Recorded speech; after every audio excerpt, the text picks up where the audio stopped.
बिस्मिल्लाहिर्रहमानिर्रहीम। ए मेरे भाइयों, सुनो और कान खोल कर सुनो, क्योंकि आज जो बात करने जा रहा हूं वो हुजूर सल्लल्लाहु अलैहि वसल्लम के पाक जबान से निकला वो राज है जो हर मर्द को सुनते ही लर्जा तारी हो जाता है। हुजूर नबी करीम सल्लल्लाहु अलैहि वसल्लम ने फरमाया, औरत का एक हिस्सा ऐसा है कि अगर मर्द उसे शहवत के साथ छू ले, चाहे वो उसकी बीवी ही क्यों ना हो, लेकिन नीयत साफ ना हो, दिल में गंदनी हो, तो वो हिस्सा उस मर्द को जिना की तरफ खींच ले जाता है, यहां तक कि वो गुनाह में गिर जाता है। अब तुम पूछोगे वो हिस्सा कौन सा है?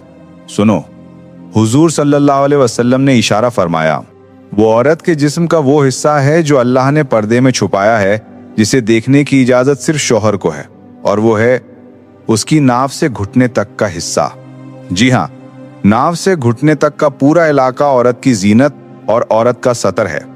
अगर शौहर भी उसे शहवत भरी निगाह से गंदी सोच के साथ छुए, बगैर वुजू के, बगैर अल्लाह का नाम लिए, तो शैतान उसी लम्हे आकर बैठ जाता है और कहता है, अब तूने मेरी राह खोल दी।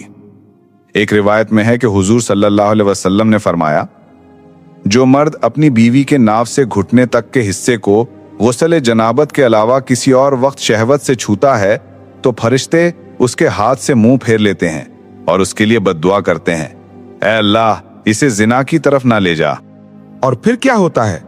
वही मर्द जो घर में बीवी के साथ है, वही रात को ख्वाब में गंदगी देखता है, वही दिन में अजनबी औरतों की तरफ निगाह उठती है, वही मोबाइल पर हराम खोल बैठता है।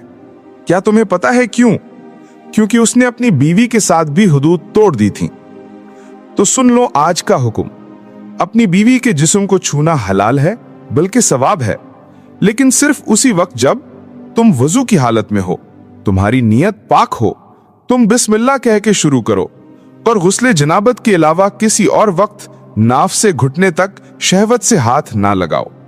वरना वही हाथ जो कुरान उठाते हैं, वही हाथ जो तस्बीह फेरते हैं, वही हाथ जिना की तरफ ले जाएंगे, और कयामत के दिन वही हाथ गवाही देंगे तुम्हारे खिलाफ।